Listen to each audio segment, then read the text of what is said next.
Hello class. So welcome. और यहाँ से हम स्टार्ट कर रहे हैं आपके सारे के सारे करंट अफेयर्स। देखो, करंट अफेयर्स बहुत ही इम्पोर्टेंट है, आपके हर एग्ज़ाम में पूछे जा रहे हैं। सो यहाँ पर हम कोशिश यही करेंगे कि हर दिन के करंट अफेयर्स आपके साथ डिस्कस करें, और जितना भी हम इसको साथ लेकर चल सकते हैं, तो आपका स्टैटिक पोर्शन और आपके करंट अफेयर्स उतना हम इसको साथ लेकर चलें।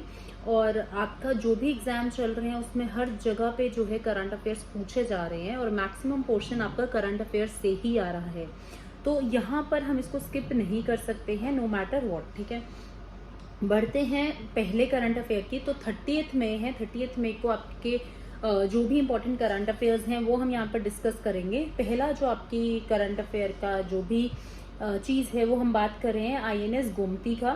सो INS Gomti decommissioned at naval dockyard in Mumbai. INS Gomti was decommissioned under the command of Captain Sudeep Malik. So देखो, ये एक आईएनएस गोमती जो है, इसने अपना जो नाम है सबसे पहले कहाँ से डिराइव किया है ये मैं आपको बता दूं। तो it has derived her name from the river Gomti. ठीक है, यहाँ से इसको विड्रॉ कर लिया गया है। कहाँ से विड्रॉ किया गया है? मुंबई में नेवल डॉकयार्ड से इसको विड्रॉ कर लिया गया, डीकमीशन कर लिया गया है। और मैं बात करूँ तो इसको सबसे पहले अगर इसका हमने कमीशन किया था वो किया था ऑन द 16 अप्रैल 1988। ठीक है, और उस टाइम पे जो हमारे डिफेंस मिनिस्टर थे वो थे आपके केसी पंत। ठीक है, so K C Pant was your defence minister, और यहीं से जो है उन्होंने ही इसको सबसे पहला कमीशन सबसे पहले इसको इनॉग्रेट किया था। क्या नाम था उनका? केसी पंत। तो उस टाइम पे जो डिफेंस मिनिस्टर थे उन्होंने इसका इनॉग्रेशन किया था। ठीक है, उसके अलावा हम बात करूँ तो आईएनएस गोमती ने काफ़ी ज़्यादा न्यूमरस एक्टिविटीज़ में पार्टिसिपेट किया है। जैसे कि हम बात कर सकते हैं कुछ ऑपरेशंस थे, जिसमें ऑपरेशन कैक्टस था, ऑपरेशन पराक्रम था, ठीक है, और रेनबो। ठीक है, सो ये कुछ ऑपरेशंस थे जिसपे आईएनएस गोमती ने पार्टिसिपेट किया था, और काफ़ी ज़्यादा बायलैटरल एक्सरसाइजेस थी जिसमें इन्होंने बहुत ज़्यादा जो है अपना इन्वॉल्वमेंट दिखाया था। एक और इम्पॉर्टेंट चीज़ क्या है आईएनएस गोमती की, कि इनको 2 बारी अवार्ड किया गया है विद यूनिट साइटेशन। ठीक है, so INS Gomti was twice awarded the coveted unit citation. ठीक है, सो ये कुछ इंपॉर्टेंट बातें हैं, और ये कब की बात है? 2007-2008 की। ठीक है, तो इस टाइम पीरियड पर इनको ये सब अवार्ड भी नवाजे गए थे। ठीक है, तो ये हमारा आज का पहला न्यूज़ था। आपसे क्वेश्चन पूछ सकते हैं, under whose command INS Gomti जो था उसको डीकमीशन किया गया है? So it was under the command of Captain Sudeep Malik. Okay, चलो आगे बढ़ते हैं। तो देखो, अगला हमारे पास जो करंट अफेयर है वो है जियोलॉजिकल सर्वे ऑफ इंडिया। क्या कहता है कि Bihar has India's largest reserves. ठीक है, तो बेसिकली ये जितने भी गोल्ड रिजर्व्स या फिर आपको जो भी गोल्ड माइंस की बात होती है, या फिर हमें जितनी भी ये जो चीज़ें हैं ये हमें कौन प्रोवाइड करवाता है? ये जियोलॉजिकल सर्वे ऑफ इंडिया ही हमें प्रॉपर डेटा प्रोवाइड करवाता है। ठीक है, और इन्होंने क्या बोला है कि कम से कम भी जो गोल्ड रिजर्व है वो कितने बिलियन अराउंड है? अराउंड 222.88 मिलियन टन जो है वो हमें मिला है। कहाँ से? In the Jamui district of Bihar. तो बिहार यहाँ पर आपका इंपॉर्टेंट हो जाता है। जो बिहार सर्विसेज के लिए प्रिपेयर कर रहे हैं उनके लिए ये न्यूज़ और भी इम्पोर्टेंट हो जाती है। ओके,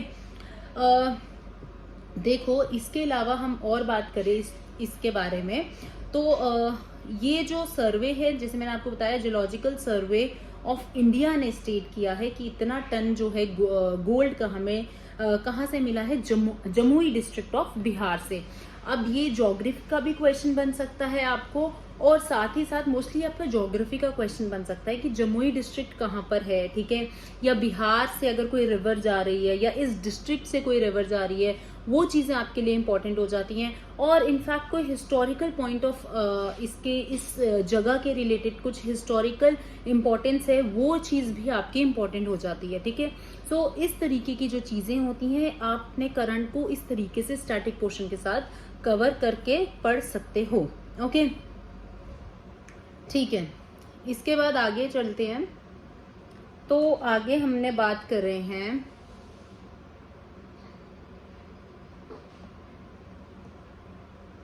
ओके, सो यहाँ पर एक डॉक्यूमेंट्री है जो डॉक्यूमेंट्री का नाम है ऑल दैट ब्रीथ्स। ठीक है, अब ये जो चीज़ें हैं ना, ये आप डॉक्यूमेंट्री आप बोलो आपको सारी याद रहनी है या आपने सारी याद करनी है, ऐसा नहीं है, ठीक है। कुछ ऐसी चीज़ें होती है जो करंट में रहती हैं, और यहाँ पर इंग्लिश जब आपको टॉपिक आता है, खैर इंग्लिश में तो हमारे पास जो भी हमारे टॉपिक्स होते हैं उसमें ग्रामर पोर्शन पे हमें ध्यान देना होता है, ठीक है। तो वहाँ पर ये चीज़ें वहाँ पर इंपॉर्टेंट हो जाती हैं, बट अदरवाइज करंट में कभी कभार जब हम आर्ट एंड कल्चर के बारे में पढ़ते हैं, जिसमें हम लिटरेचर, ठीक है, उसमें आपका एक टॉपिक आ जाता है लिटरेचर, उसमें एक टॉपिक आ जाता है फेमस बुक्स, फेमस ऑथर्स, ठीक है। तो वहाँ पर ये चीज़ें जो है इंपॉर्टेंट हो जाती हैं, ठीक है। सो अब ये डॉक्यूमेंट्री किसके नाम की है? शौनक सेन की डॉक्यूमेंट्री है, ऑल दैट ब्रीथ्स। इसने जो कैन्स फिल्म फेस्टिवल था, ठीक है, ये सबको पता होगा भी, तो यहाँ पर इसने अपना जो अवार्ड है वो लिया था। ऑल दैट ब्रीथ्स जो है ये इंडिया की ओनली एंट्री है जो कैन फेस्टिवल में इसको बुलाया गया, ये लेकर आई थी, और इसने अपना जो 2022 लियोइल, ठीक है, ये फेस्टिवल जो अवार्ड है इसको टॉप किया है, ठीक है। तो आप इसका नाम याद रख सकते हैं डॉक्यूमेंट्री का, किसकी डॉक्यूमेंट्री है, and it is the only documentary that has been entered, ठीक है, Indian documentary that has been entered at Cannes festival 2022, okay, ठीक है। अगला देखो, अगला क्या है आपका, बहुत ही इंपॉर्टेंट न्यूज़ है, जेएनके की न्यूज़ है। तो जेएनके के जो भी एग्जाम्स चल रहे हैं या जो भी चीज़ें हैं उसके लिए बहुत इंपॉर्टेंट पॉइंट हो जाता है कि फर्स्ट इंडस्ट्रियल बायोटेक पार्क जो है वो कहाँ पर इनॉग्रेट हुआ जेएनके में, ये हुआ है कठुआ में, ठीक है। सो अगेन ये चीज़ इंपॉर्टेंट हो जाती है। अगर मैं बात करती हूँ बायोटेक पार्क की, ठीक है, तो यहाँ पर बायोटेक पार्क हमारा किस काम आता है, ये क्या चीज़ें हैं, ये भी हम अभी देखेंगे। लेकिन इसके अलावा पहले हम बात करते थे किसने इसको जो है इनॉग्रेट किया, तो वो मनोज सिन्हा जो लेफ्टिनेंट गवर्नर हैं, और यूनियन मिनिस्टर जितेंद्र सिंह, ठीक है, इन्होंने फर्स्ट इंडस्ट्रियल बायोटेक जो पार्क है, ठीक है, वो कंस्ट्रक्ट करवाया कहाँ पर, कठुआ में, ठीक है।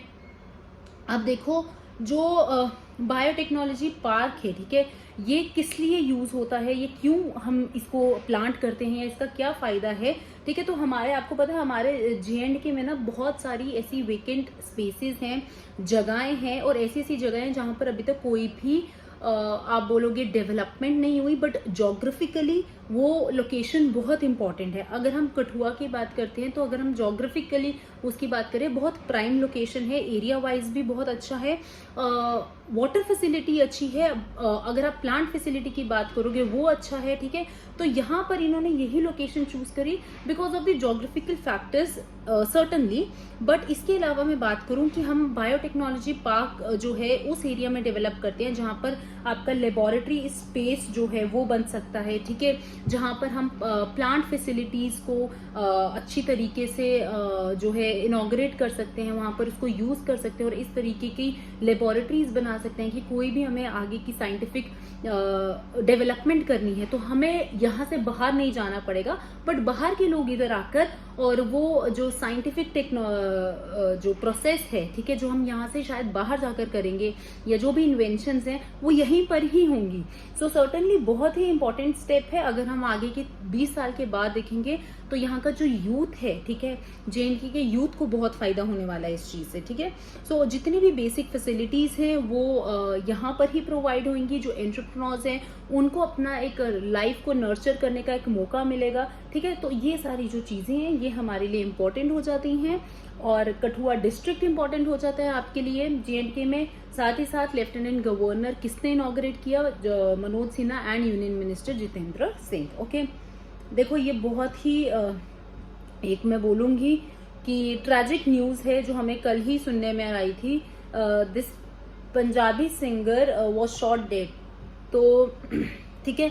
तो यहाँ पर ये काफी ज्यादा जो है एक आप बोलोगे कि आपकी जो राइट्स हैं, ठीक है, यहाँ पर देखो ये जो चीज है ना ये आपकी पॉलिटी का एक टॉपिक है, आपका फंडामेंटल राइट्स, ठीक है। यहाँ पर इस तरीके की न्यूज जो है वो इम्पोर्टेंट हो जाती है। अब आप बोलोगे इसमें कौन सी राइट का जो है एक हनन हो रहा है या कौन सी राइट हमारी खत्म हो रही है या हमसे ली जा रही है, तो obviously it is one second, obviously it is right to life, ठीक है। सो राइट टू लाइफ का हनन हुआ है, और किसी को भी इस तरीके से मारना, इस तरीके से उसकी हत्या करना, ठीक है, वो एक बहुत ही गलत बात है। यहाँ पर उसके खिलाफ एक्शन होना चाहिए। लेकिन यहाँ पे मैं आपको बता दूं, ये जो टॉपिक है, ये सब्जेक्ट है, ये बहुत ही कंट्रोवर्शियल है, बिकॉज जिन्होंने इनको मारा है वो भी कुछ गैंगस्टर ग्रुप से बिलोंग करते थे, and they are not the citizen of India, ठीक है। तो वो कनाडा से थे बेसिकली। सो वहां पर आप बोलोगे कि अब इंडियन सिटीजन पे किस तरीके से कार्रवाई होती है और फॉरेनर्स पे किस तरीके से कार्रवाई होती है, वो भी प्रोसीजर अलग है, ठीक है। सो ये सारे के सारे जो टॉपिक्स हैं ये आपकी पॉलिटी में बहुत ही इंपॉर्टेंट है। इसमें आपका जो सिटीजनशिप है एक टॉपिक, हम उसमें बात करते हैं कि इंडियन सिटीजन्स पे आप किस तरीके से कार्रवाई कर सकते हो, and who are not the citizen of India, उन पर कार्रवाई करने का तरीका कुछ अलग होता है। तो ऑब्वियसली इन पर जो भी चीजें हैं, जो भी जिसने भी क्लेम किया है कि हमने इनको शॉर्ट किया है, उसके ऊपर कार्रवाई होंगी, बट उसका प्रोसीजर जो है वो अलग रहेगा, ठीक है। बाकी मैं आपको बोलूं कि आर्टिकल 21 के तहत जो राइट टू लाइफ थी उसका हनन किया गया है, सो विच इज नॉट राइट। तो ये एक फंडामेंटल राइट है जिसका हनन किया गया है। ओके, आगे बात करते हैं। तो हमारा ये जो IPL 2022 हुआ था फाइनल, ठीक है, इसमें गुजरात टाइटंस थे जिन्होंने ये IPL जो है वो जीता है, and it ended with lifting the trophy. So एक बहुत ही अच्छी इनको जीत मिली है। यहाँ पर जिस स्टेडियम में ये IPL हुआ था उसको नरेंद्र मोदी जी ने आए थे और उन्होंने वो देखा था मैच प्रॉपर, ठीक है। और वहां पर जो है इस तरीके की एक जीत देखने को मिली, वेरी वेरी इंपॉर्टेंट, ठीक है। कई बारी क्वेश्चन पूछ लिया जाता है, कई बारी नहीं भी पूछा जाता, बट आपको पता होना चाहिए। ओके, ठीक है। Then your next news is international day of UN peace keepers observed on 29 में। देखो UN पीस कीपर क्या है, ये मैं आपको बता दूं, एक ऐसी यूनाइटेड नेशन का एक ऑर्गेनाइजेशन है, ठीक है, जो कि इस चीज को ध्यान रखता है कि किस तरीके से कुछ सर्टेन कंट्रीज में शांति बनाए रखी जाए, ठीक है। सो यहाँ पर ये जो डे है UN पीस कीपर्स डे, ये कब ऑब्जर्व किया जाता है 29 में, और ये ग्लोबली जो है हर साल इसको सेलिब्रेट किया जाता है, ठीक है।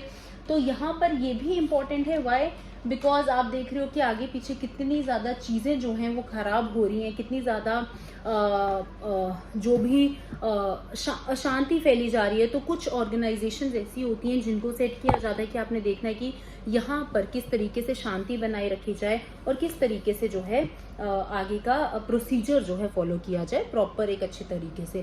सो बेसिकली हम UN पीस कीपर्स डे क्यों सेलिब्रेट करते हैं, ताकि ट्रिब्यूट पे किया जाए to all the men and women जिन्होंने कई बारी सर्व किया है to keep the harmony of the world, ठीक है। सो बेसिकली मेन पर्पस यही है कि जितने भी मेन और वुमेन हैं जिन्होंने कभी ना कभी सर्व किया होगा कि एक एक वर्ल्ड की हार्मनी को मेंटेन किया जाए, इस वजह से हम UN peace keepers day celebrate करते हैं। और जिन्होंने ऑब्वियसली अपनी लाइफ को कई बारी जो है लूज किया है एक शांति बरकरार रखने के लिए, ठीक है, सैक्रिफाइस किया है, तो उनको कमेमोरेट करने के लिए भी हम ये डे सेलिब्रेट करते हैं। देखो इस साल का जो थीम है, हर साल की थीम इंपॉर्टेंट होती है, कई बारी पूछ लेते हैं।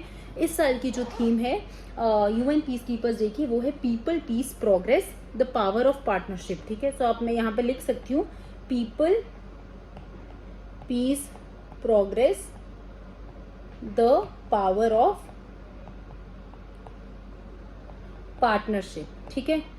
सो ये थीम है इस साल की, थोड़ी सी इंपॉर्टेंट हो जाती है न्यूज़, ठीक है।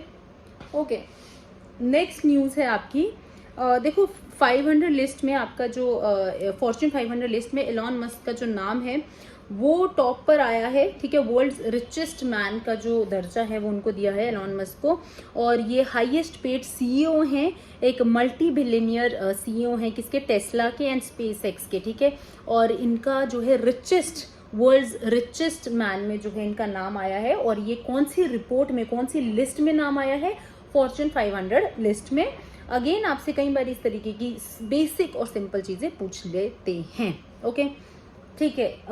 अगला जो है हमारे पास, Uttarakhand formed panel to implement uniform civil code. तो यूनिफॉर्म सिविल कोड का एक पैनल बनाया गया है उत्तराखंड में, और उत्तराखंड गवर्नमेंट ने ये अनाउंस किया है कि एक 5 मेंबर की ड्राफ्टिंग कमिटी बिठाई जाएगी जो कि इम्प्लीमेंट करेगी या डिबेट करेगी यूनिफॉर्म सिविल कोड के स्टेट में, ठीक है। तो किस तरीके से जो है सिविल लॉज चलने चाहिए, सिविल प्रोसीजर जो है वो फॉलो होना चाहिए, तो उसके लिए एक कमेटी बिठाई जाएगी कहाँ पर, उत्तराखंड में, और ये उत्तराखंड की गवर्नमेंट ने डिसाइड किया है। आपसे मैं ये क्वेश्चन पूछती हूँ और ये मुझे आप कमेंट सेक्शन में बताओ कि ड्राफ्टिंग कमेटी के हेड कौन थे जब हमारे कॉन्स्टिट्यूशन की ड्राफ्टिंग कमेटी सेट हुई थी, उसके हेड कौन थे। अगेन ये बहुत बारी एग्जाम में क्वेश्चन आया है, who was the head of the drafting committee when our constitution was being prepared, ठीक है। तो आप मुझे कमेंट सेक्शन में बताएं कि उस टाइम पे हेड कौन थे ड्राफ्टिंग कमेटी के। ये आपका क्वेश्चन है। इसको देखो साथ साथ में क्वेश्चंस के आंसर दोगे, साथ साथ में क्वेश्चन बताओगे तो आपका जो है एक नॉलेज भी बढ़ेगा। और अगर आपको नहीं पता है आंसर तो भी आपके लिए फायदा है, क्योंकि आप जाओ यार गूगल सर्च करो, वहां पर एक चीज डालोगे, आपको उधर और 2-4 चीजें तुम जो है पढ़ोगे, ठीक है, उसे तुम्हारा ही नॉलेज गेन होएगा। So both ways there is always a win win situation. कोई कहीं पर आप हार नहीं रहे हो, या ऐसा नहीं है कि यार ये तो मेरे को नहीं आता, मैं इसका क्या आंसर करूं, ठीक है। आप जाओ गूगल सर्च करो, वहां पर आप अगर एक चीज देख रहे हो तो वहां पर आपको 10 चीजें और दिख जाएंगी उस टॉपिक के रिलेटेड, ठीक है। तो क्या पता कब एग्जाम में क्या आ जाए, ठीक है ना। तो इस तरीके से जो है अपना प्रैक्टिस करो, इस तरीके से अपने करंट अफेयर्स को लेकर चलो, ठीक है। देखो नेक्स्ट है आरबीआई बैंक नोट सर्वे, ठीक है। सो यहाँ पर 100 रुपी का जो नोट है वो मोस्ट प्रेफर्ड नोट जो है बोला गया है। और ये किसने बात कही है, आरबीआई ने बात की है कि इसको बहुत ही अच्छे तरीके से और मोस्ट प्रेफर्ड नोट बोला गया है, ठीक है। तो यहाँ पर 100 रुपीज का नोट आपने देखा होगा पर्पल कलर का होता है, ठीक है। और इन्होंने ये बोला है कि it is the most preferred note, और वाइल 2000, ठीक है, लीस्ट प्रेफर्ड डिनोमिनेशन। तो मोस्टली जो लोग यूज कर रहे हैं वो 100 रुपए का नोट सबसे ज्यादा प्रेफरेंस में आ रहा है, और 2000 का सबसे कम। देखो 2000 के नोट छपना भी बंद हो चुके हैं, ठीक है। अभी जितने भी नोट जो बने हैं वो ही जो है सर्कुलेट हो रहे हैं, शायद इसलिए आपको जो 2000 के नोट हैं वो भी आपको कम देखने को मिलेंगे, ठीक है। सो ये चीज हमारे आरबीआई के जो नोट सर्वे रिपोर्ट थी उसने ये बात कही है, ठीक है। देखो अगेन मैं आपसे एक और क्वेश्चन लिख रही हूँ।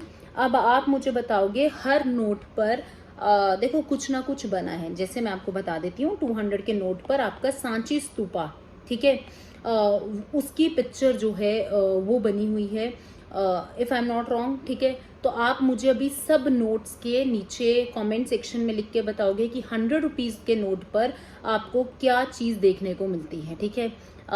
अगर आप ये कर सकते हो तो हर एक नोट का बताओ कि कौन से नोट पर आपने क्या चीज देखा है। फॉर एग्जाम्पल 2000 का नोट है, उसके पीछे इसरो का जो मंगलयान का ऑपरेशन हुआ था उसका एक पिक्चर बना हुआ है, ठीक है। तो अब आप मुझे बताओ हर नोट पे आप क्या देखते हो, 100 रुपीज का जो नोट है उस पे स्पेशली बताओगे, ठीक है। ये भी आप मुझे कमेंट सेक्शन में बताएं, ओके, ठीक है। अगली यहाँ पर एक अभियान की बात है, सर्व शिक्षा अभियान। तो यहाँ पर कुछ प्रोग्राम्स हैं, ठीक है। जैसे सब प्रोग्राम्स एंड बैकग्राउंड जो है सर्व शिक्षा अभियान का वो इस्टेब्लिश किया था 2001 में by the ministry of human resource and development, ठीक है। तो ये बहुत बड़ी क्वेश्चन आ जाता है, सर्व शिक्षा अभियान किस मिनिस्ट्री के अंडर आता है, ठीक है। तो सर्व शिक्षा अभियान आता है ministry of human resource and development, ठीक है।